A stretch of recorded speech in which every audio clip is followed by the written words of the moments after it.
بصوا هي قلبة على هي قلبة على توينكس شوية، أو لا مش توينكس، هوز. انا عارفة ان انا جاية متأخر في الترند ده، بس قلت لازم اعمله. هو معمول من زمان قوي بس حبيت اجربه معاكم، وهشوف بقى انا هعرف اعمله ولا مش هعرف.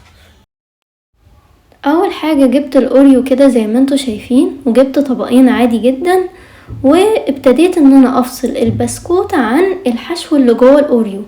يعني البسكوت هيكون في طبق، والحشو اللي هو الكريمة اللي جوه دي هتبقى في طبق تاني.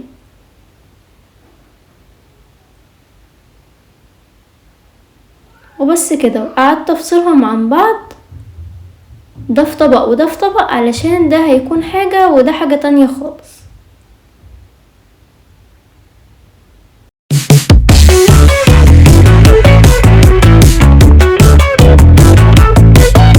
دي بقى هنطحن كل ده مع بعض في الكبة ونرجع لك.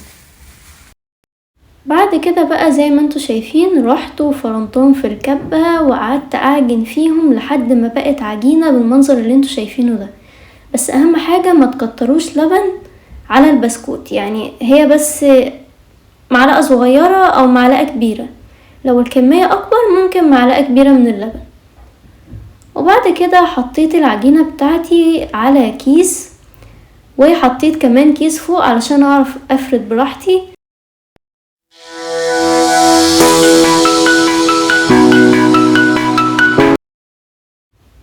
لحد ما بقت عجينة مفرودة كده زي ما انتوا شايفين. بس كده شلت الكيس وابتديت ان انا انزل بالحشو اللي جوه. زي ما انتوا شايفين اصلا قوام الكريمة بقى عامل ازاي، وفردته كده بالمنظر ده. وبعد كده لفيته بالكيس زي السوشي بالظبط. وبعدين بقى اسيبه ساعة في التلاجة